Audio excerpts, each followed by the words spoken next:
Morning, everyone, and thank you very much for joining me. This is the DAX Open with myself, Russell Shaw. I'm the Senior Market Specialist at FXCM, and my email address is rshaw@fxcm.com. Today is Wednesday, it's the 23rd of February 2022. Just going to bring up our high-risk investment warning. I'll keep this on screen for a few moments. I'm going to complete this webinar in 15 minutes, then I'm going to hop across to the crypto minute. So I want to get the crypto minute up and running again from now on. So we will have the crypto minute just to I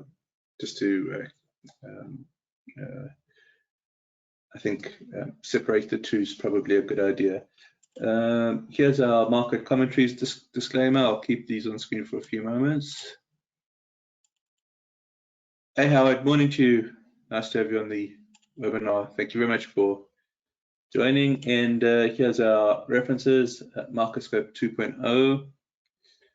All right, so just bringing up the layouts. Something weird happened to my layouts this morning, so I've had to go back to an old layout. Nevertheless, it should be able to do the job. All right, so let's go through to our weekly here. All right, so let's put in the peaks and troughs.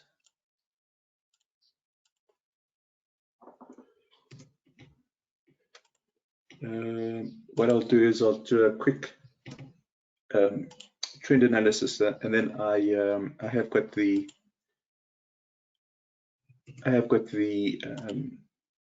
CNBC morning note that I just think we always need to just go through. But let's do the trend analysis first. All right, so we've got the lower peak here. This is it's a bit of an odd lower peak. The reason that it's odd is because it's sort of a 1 week peak, but it does meet the requirements according to the technical definition. And we can measure the rate of change via a trend line. Let's just make this black.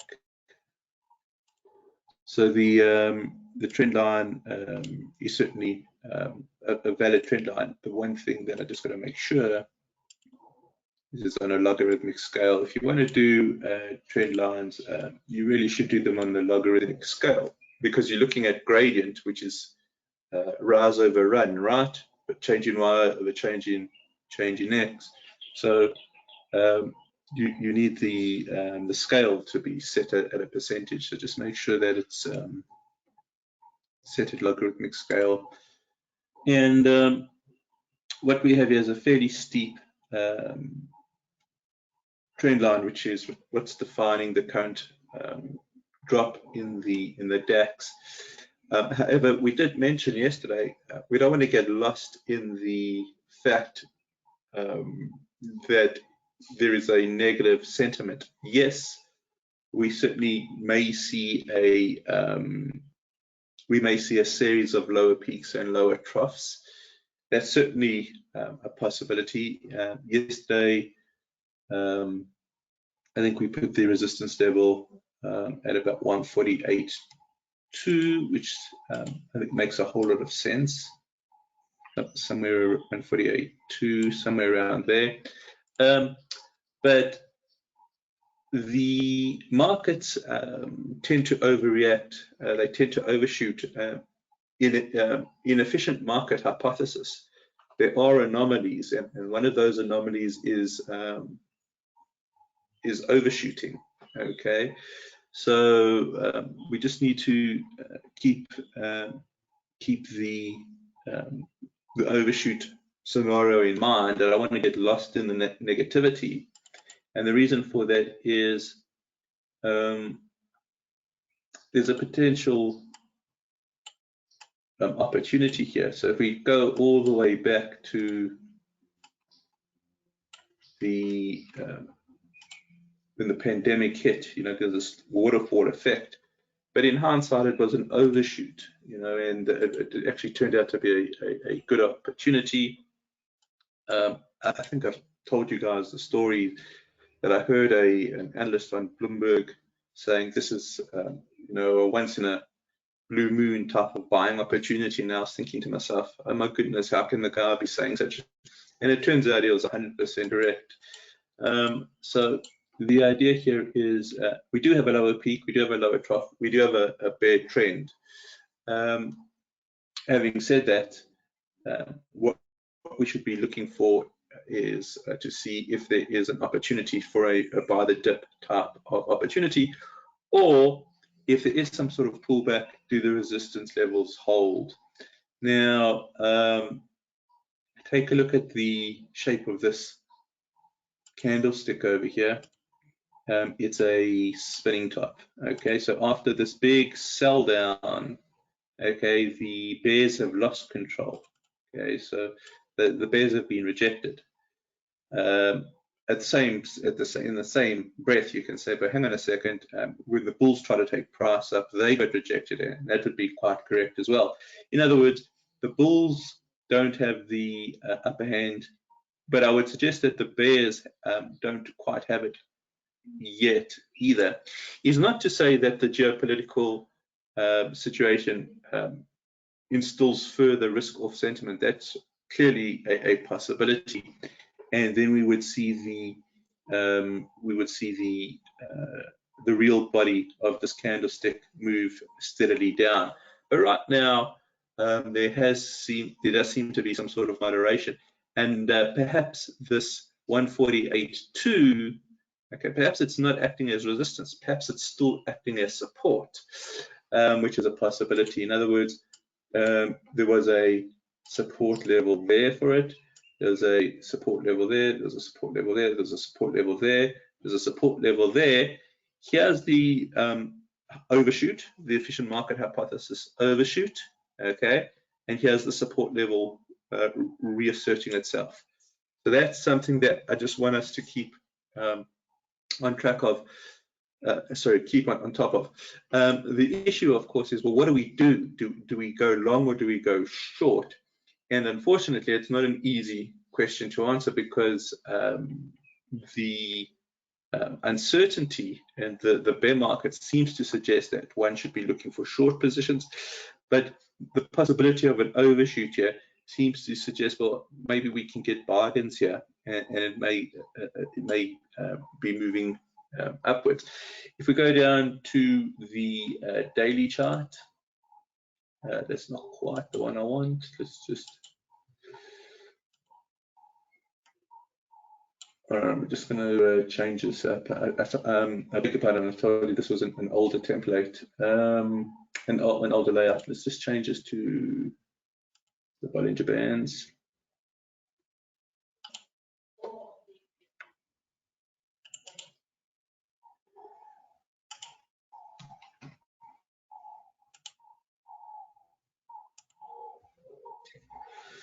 What am I doing wrong here? Apply template.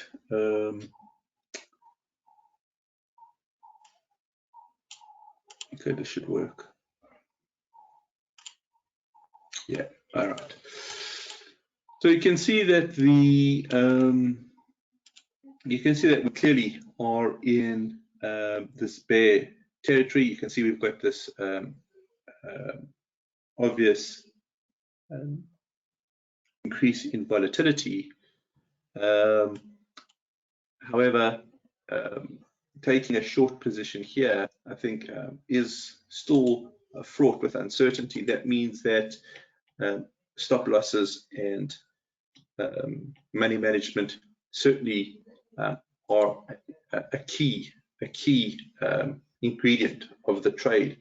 At the same time, taking the long position, trying to catch that proverbial falling knife, well, you've got to use your risk management. You've got to use your stop losses. So we do have a bear situation here on the daily. We certainly have a bear situation on the weekly, but my sort of gut feel, which of course is a really ridiculous thing to be saying, is that just watch out for a that this may be an overshoot. Okay, in other words, the bears perhaps maybe overreacted here, which is an anomaly associated with efficient market hypothesis. So let's just go down to the hourly here, and I think the hourly here is going to prove to be the actual pivotal time frame to keep an eye on, because we kind of caught between a rock and a hard place here.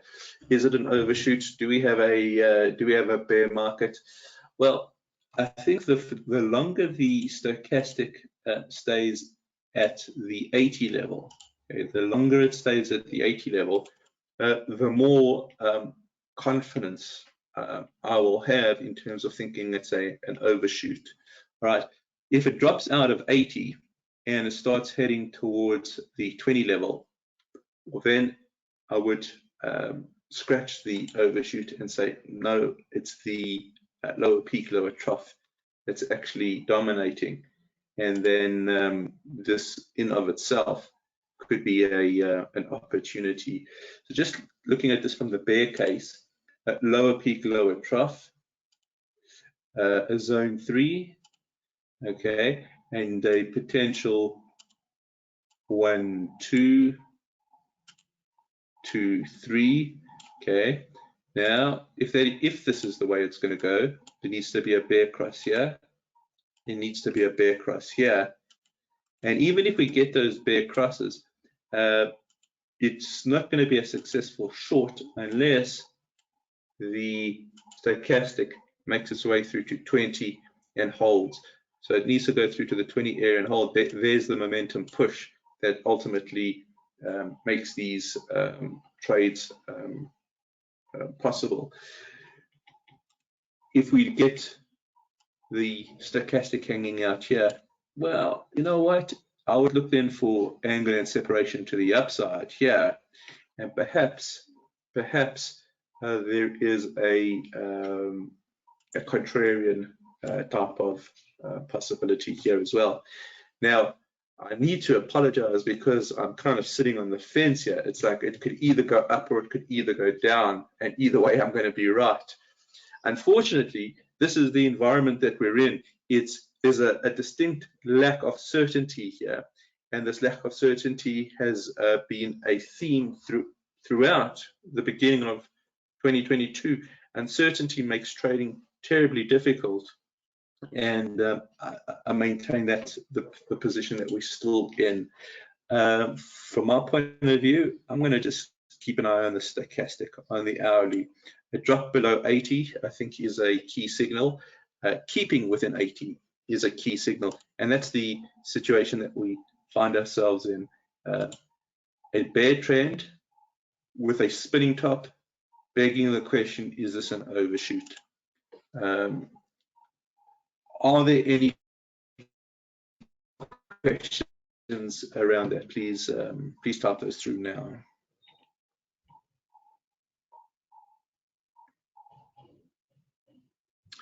Right, what I will do then is I will conclude at this point, and I'm going to go across to our crypto minute.